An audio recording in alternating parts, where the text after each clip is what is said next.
Hello everyone, welcome to my YouTube channel. आज हम इस वीडियो में बीकॉम 5th सेमेस्टर एक मेजर सब्जेक्ट होता है जिसका नेम है बिजनेस फाइनेंस। उसके एमसीक्यू क्वेश्चन देखेंगे। ये बिजनेस फाइनेंस 2020 में ही आया है नया सब्जेक्ट, क्योंकि इससे पहले करता था बिजनेस मैनेजमेंट। इसी के पार्ट बांट दिए गए हैं, एक पब्लिक फाइनेंस बना दिया गया और एक बिजनेस फाइनेंस। तो आइए आज इसके एमसीक्यू कवर करेंगे जो आपके एग्जाम आने वाले हैं नवंबर में, उसके लिए। तो फर्स्ट क्वेश्चन दे रखा है, वित्तीय प्रबंध है फाइनेंशियल मैनेजमेंट इज। ऑप्शन दे रखे हैं, ए विज्ञान, बी कला, सी कला व विज्ञान, डी कोई नहीं। A science, B art, C science and art, D none of these. Right answer हो जाएगा सी कला व विज्ञान, साइंस एंड आर्ट। सेकंड, वित्तीय प्रबंध का आशय वित्त क्रियाओं पर नियोजन व नियंत्रण की क्रिया को लागू करने से होता है। यह कथन किसका है? Financial management is application of planning and controlling function of finance function. Who has given this statement? Option दे रखे हैं, A Harvard and Upton, B Weston तथा विरिघम, C JF. Bradley, D JS. Massey. इसका राइट आंसर हो जाएगा ए Harvard एवं अपटन। Next question,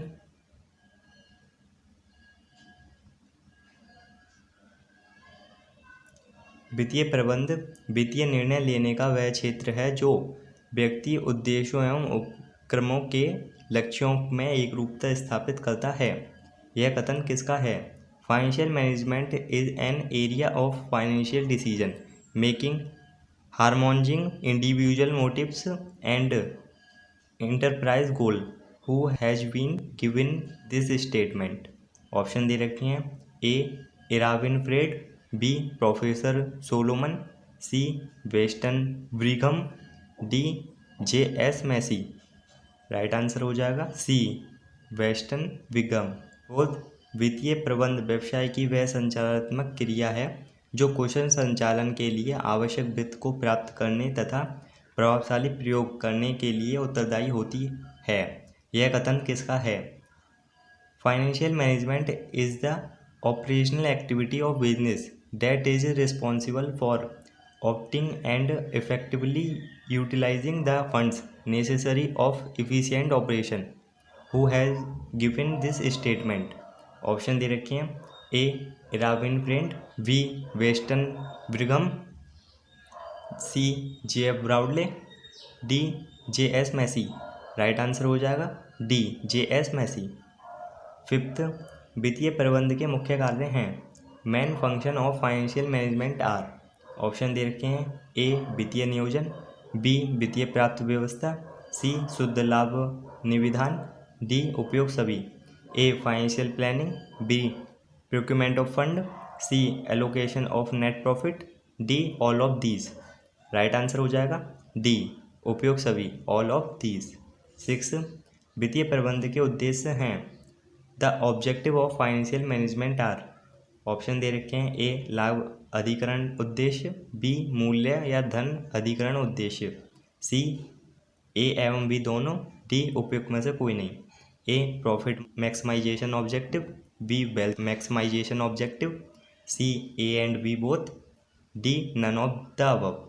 right answer हो जाएगा सी ए एंड बी दोनों, ए एंड बी बोथ। 7, वित्तीय निर्णय होते हैं। Financial decision are. ऑप्शन दे रखे हैं, ए विनियोग निर्णय, बी वित्तपूर्ति निर्णय, सी लाभांश निर्णय, डी उपयोग सभी। A investment decision, B financial decision, C dividend decision, D all of the above. Right answer हो जाएगा डी उपयोग सभी, ऑल ऑफ द अबव। 8, वित्तीय निर्णय के प्रकार होते हैं। The type of financial decision are. Option दे रखे हैं, ए 2, बी 3, सी 4, डी उपयुक्त में से कोई नहीं। राइट आंसर हो जाएगा बी 3। ये नेक्स्ट चैप्टर के एमसीक्यू क्वेश्चन है। फर्स्ट दे रखा है, यदि व्यवसाय के पुस्तक मूल्य की तुलना में व्यवसाय का वास्तविक मूल्य कम हो तो यह स्थिति कहलाएगी। If real value of share is less than book value of business, it will be option दे रखे हैं, ए अति पूंजीकरण, बी अल्प पूंजीकरण, सी अनुकूलतम पूंजीकरण, डी इनमें से कोई नहीं। A over capitalisation, B under capitalisation, C optimum capitalisation, D none. Right answer हो जाएगा ए अति पूंजीकरण, ओवर कैपिटलाइजेशन। सेकंड, कंपनी की अनुमानित वार्षिक आय 50,000 रुपये है तथा इस प्रकार के व्यवसाय में नियोजित पूंजी पर प्रत्याय की दर 12.5% हो तो पूंजीकरण की राशि होगी।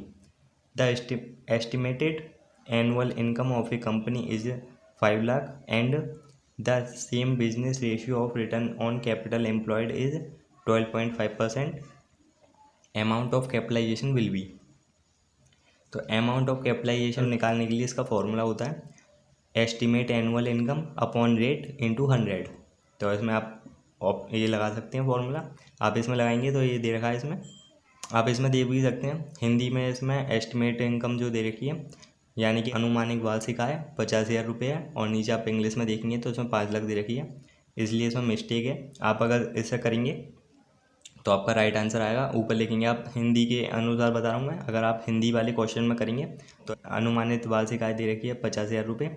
50,000 रुपये लिख के अपॉन कर देंगे आप 12.5% इंटू कर देंगे 100। आप इसको सॉल्व करेंगे तो आपका निकल के आ जाएगा 4 लाख रुपये।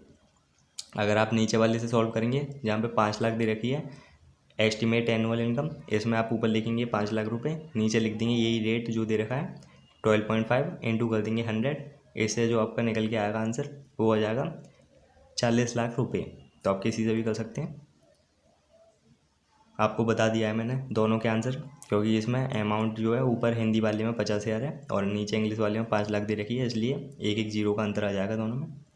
थर्ड दे रखा है वित्तीय नियोजन को प्रभावित करने वाले तत्व हैं factor affecting financial planning are. Option दे रखे हैं, ए व्यवसाय की प्रकृति, बी जोखिम की मात्रा, सी कर्मचारी नियंत्रण, डी उपयोग सभी। A nature of business, B amount of risk, C government control, D all of these. Right answer हो जाएगा डी उपयोग सभी, ऑल ऑफ दीज। फोर्थ, सुदृढ़ वित्तीय नियोजन के लक्षण हैं characteristics of sound financial planning are. Option दे रखे हैं, ए सरलता, बी तरलता, सी मितव्ययिता, डी उपयोग सभी। ए सिंप्लिसिटी, बी लिक्विडिटी, सी इकोनॉमी। राइट आंसर हो जाएगा डी ऑल ऑफ दीज उपयोग सभी। 5, जब पूंजी की लागत न्यूनतम है तथा अंश का बाजार मूल्य अधिकतम है इसे जाना जाता है when the cost of capital is minimum and market price per share is maximum it is known as। Option दे रखे हैं, ए अति पूंजीकरण, बी अल्प पूंजीकरण, सी अनुकूलित पूंजी ढांचा, डी इनमें से कोई नहीं। A over capitalisation, B under capitalisation, C optimum capital structure, D none of these. Right answer हो जाएगा बी अल्प पूंजीकरण, अंडर कैपिटलाइजेशन। ये नेक्स्ट चैप्टर एमसीक्यू है। फर्स्ट दे रखा है शोधन क्षमता अनुपात आदर्श है ideal ratio for solvency is. Option दे रखे हैं, A 1:2, B 1:1, C 1:1.5, D 2:1। Right answer हो जाएगा डी 2:1। सेकेंड क्वेश्चन, सामान्य ऋण पूंजी अनुपात आदर्श है जनरली आइडियल रेशियो फॉर डेब्ट इक्विटी रेशियो इज। ऑप्शन दे रखे हैं, ए 2:1, बी 1:1, सी 1:1/2, डी 1:2। राइट आंसर हो जाएगा बी 1:1। शोधन क्षमता अनुपात, इसका मतलब भी आपको बता दे रहा हूँ। शोधन क्षमता अनुपात का मतलब होता है जैसे कि आपके पास जितनी लाइबिलिटी होती हैं और जितनी भी एसेट्स होती हैं, तो आप जितनी भी आपके पास लाइबिलिटी है उनका कितनी आपकी कैपेसिटी है, यानी कि बिजनेस की कितनी कैपेसिटी है जिससे कि आप जल्दी से जल्दी उनकी पेमेंट कर सकते हैं, उसी को सॉल्वेंसी रेशियो कहते हैं। और ऋण क्षमता अनुपात जो होता है डेब्ट इक्विटी रेशियो, ये आपके जो भी बिजनेस होता है आपका, उसमें जो भी डेब्ट होते हैं ना इक्विटी होती है, इक्विटी का मतलब क्षमता होता है, यानी कि आपकी जितनी भी ओवन कैपिटल लगी हुई है उनके बीचों का ये रेशियो बताता है, जिसको कहते हैं हम डेब्ट इक्विटी रेशियो। और सॉल्वेंसी रेशियो जो आपकी कैपेसिटी बताता है बिजनेस की, आप कितनी जल्दी अपनी जो लायबिलिटी है बिजनेस की उसका भुगतान कर सकते हैं। इसी को सॉल्वेंसी रेशियो को देख के ही आपको जो भी एक्सटर्नल कंपनियां होती हैं या बैंक होती हैं, फाइनेंशियल इंस्टीट्यूट होते हैं, वो इन्हीं रेशियो को देख के आपको लोन प्रोवाइड कराते हैं, क्योंकि जब आपकी कैपेसिटी नहीं होगी बिजनेस की किसी भी अपनी लायबिलिटी को पे करने की, आपका जो सॉल्वेंसी रेशियो बैड होगा, तो आपको कोई भी जो भी संस्था होती है फाइनेंशियल इंस्टीट्यूट आपको ज़्यादा लोन प्रोवाइड नहीं कराएंगी लॉन्ग टाइम के लिए। थर्ड क्वेश्चन दे रखा है, इस सूत्र से किसकी गणना की जाती है? What is calculate by this formula? Formula दे रखा है समता अंश प्लस सामान्य संचय एवं बचत, यानी कि equity share capital plus reserve and surplus upon पूर्वाधिकार अंश पूंजी प्लस ऋण पूंजी, यानी कि preference share capital plus borrowed capital. तो ये फॉर्मूला दे रखा है। फिर उसके बाद आपके फॉर्मूले के नीचे इनके नाम दे रखे हैं, किसका फॉर्मूला है आपको बताना है। ऑप्शन दे रखे हैं, ए शोधन क्षमता अनुपात, बी चालू अनुपात, सी पूंजी दंतीकरण अनुपात, डी ऋण पूंजी अनुपात। A solvency ratio, B current ratio, C capital earning ratio, D डेप्ट इक्विटी रेशियो। इसका राइट आंसर हो जाएगा सी पूंजी दंतीकरण ratio, capital earning ratio. Fourth, पूंजी ढांचे के निर्धारक तत्व हैं। Determinants of capital structure are. Option दे रखे हैं, ए लोच, बी व्यवसाय की प्रगति, सी पूंजी की लागत, डी उपयोग सभी। A flexibility, B nature of business, C cost of capital, D all of these. Right answer हो जाएगा डी उपयोग सभी, ऑल ऑफ दीज। इसी चैप्टर के कुछ क्वेश्चन है। कौन सा पूंजी दंतीकरण का प्रकार नहीं है? Which is not the kind of capital gearing. Option दे रखे हैं, ए उच्च दंतीकरण, बी निम्न दंतीकरण, सी मध्य दंतीकरण, A high gearing, B low gearing, C mid gearing. Right answer हो जाएगा सी मिड जर्निंग। 6, कौन सा पूंजी संरचना विश्लेषण की तकनीक नहीं है? Which is not the technique of capital structure analysis. Option दे रखे हैं, ए समता पर व्यापार, बी पूंजी दंतीकरण, सी पूंजीगत बजट, डी पूंजी की लागत। A trading on equity, B capital gearing, C capital budgeting, D cost of capital. Right answer हो जाएगा सी कैपिटल बस्टिंग, पूंजीगत बस्टन। कैपिटल बस्टिंग का मतलब आपको बता दे रहा हूँ, इससे आपको क्लियर हो जाएगा। कैपिटल बजटिंग में हम जितने भी हमारे जो कैपिटल नेचर के एक्सपेंसेस होते हैं उसका हम कैलकुलेशन इसमें यानी कि फोरकास्ट करते हैं। जो भी हमारे कैपिटल बजटिंग में जैसे कि हम जो भी फ्यूचर है उसमें लेने को मिल सकती है या कहीं हम इन्वेस्ट करेंगे, तो उन सबको ध्यान में रखते हुए जितने भी कैपिटल नेचर के एक्सपेंडिचर होते हैं उनको ध्यान में रखते हुए हम इसको बजट को कैपिटल बजट को तैयार करते हैं। ये बस फोरकास्टिंग पे आधारित होता है कि हमारी कितनी कैपिटल की हमें आवश्यकता होगी, नीड होगी, उसी के हिसाब से हम फिर अपने बिजनेस को रन करते हैं। पर यहाँ पे हमें पूछ रखा था विच is not the technique of capital structure. ये पूंजी संरचना होता है, इसका स्ट्रक्चर नहीं, इसके मतलब टेक्निक नहीं है। तो यहाँ पर राइट आंसर हो जाएगा कैपिटल बस्टिंग, क्योंकि ये एक जो भी हमारे कैपिटल नेचर के एक्सपेंडिचर होते हैं उनको हम फोरकास्ट करते हैं, उसकी ये टेक्निक होती है। मतलब ये पूरी फोरकास्टिंग पर आधारित होती है। नेक्स्ट चैप्टर एमसीक्यू क्वेश्चन देखेंगे। फर्स्ट, परिचालन लिवरेज की गणना में कौन सा सूत्र उपयुक्त होता है? Which formula is used in calculation of operating leverage.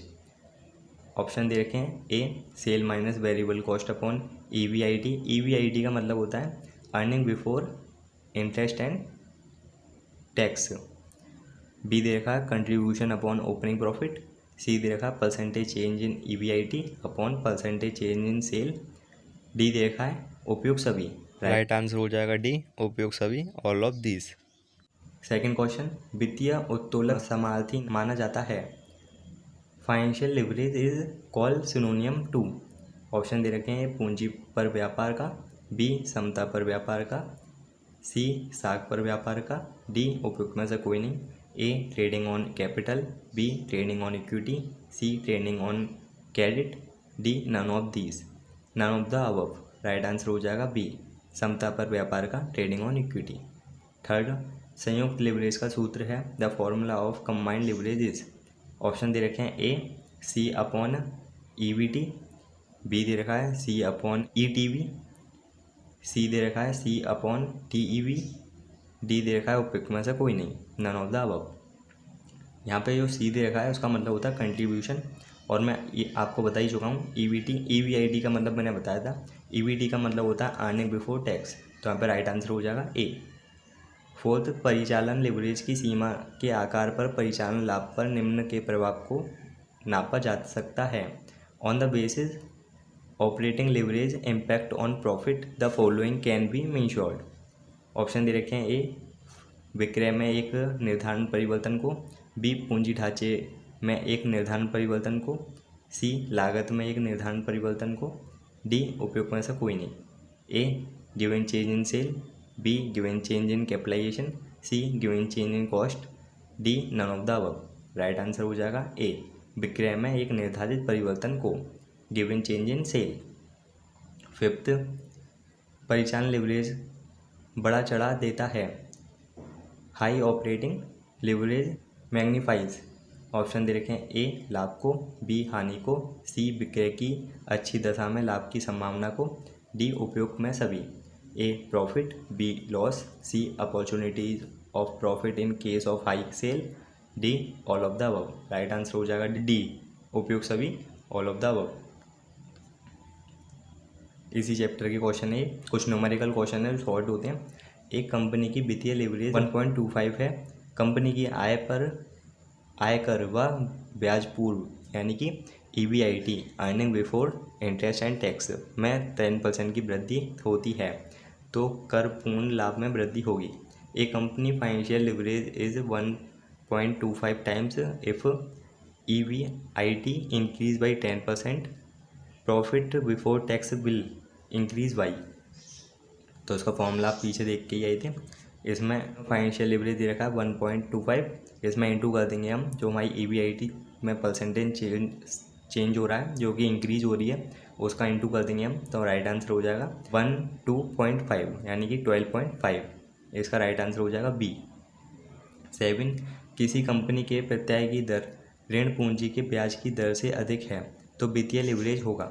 If ROI of a firm is more than the interest rate on borrowed capital, it financial leverage will be. Option दे रखे हैं ऋणात्मक व प्रतिकूल, बी, धनात्मक व अनुकूल, सी दे रखा है तटस्थ, डी दे रखा है उपयोग में से कोई नहीं। A, negative and adverse, B दे रखा है पॉजिटिव एंड फेवरेबल, सी दे रखा है न्यूट्रल, डी दे रखा है none of the above. Right answer हो जाएगा बी, धनात्मक व अनुकूल, पॉजिटिव एंड फेवरेबल। अगर वीडियो अच्छी लगी हो तो लाइक करें। आपके माइंड में किसी भी क्वेश्चन को लेकर डाउट या क्वेरी है तो आप कमेंट सेक्शन में कमेंट करके बता सकते हैं। BCom 5th सेमेस्टर के बिजनेस फाइनेंस के ये वीडियो डाली दी गई है। इससे पहले भी इसके GST भी आपके कोर्स में यानी कोर्स में आपके एक सब्जेक्ट GST भी सब्जेक्ट है, उसके भी ऑब्जेक्टिव क्वेश्चन चैनल पर अपलोड कर दिए गए हैं। 2 पार्ट उसके डाल दिए गए हैं, अगर आपने देखा है तो वो भी देख लीजिएगा। और साथ ही साथ इसमें कॉर्पोरेट अकाउंटिंग भी आपका एक सब्जेक्ट है। मेजर सब्जेक्ट हैं ये सभी, बिजनेस फाइनेंस, GST और कॉर्पोरेट अकाउंटिंग। इन सभी के MCQ कॉर्पोरेट अकाउंटिंग की एक बुक ख़त्म करा दी गई है ऑब्जेक्टिव क्वेश्चन की, उसके भी 3 पार्ट अपलोड कर दिए गए हैं। अगर आपने नहीं देखा है तो उसको भी चैनल पर जाकर देख सकते हैं। इसके बाद इसके और पार्ट आते रहेंगे। अगर आपने चैनल सब्सक्राइब नहीं करा है तो सब्सक्राइब कर बेल आइकन प्रेस कर लीजिए ऐसे इंपॉर्टेंट क्वेश्चनों से जुड़े रहने के लिए।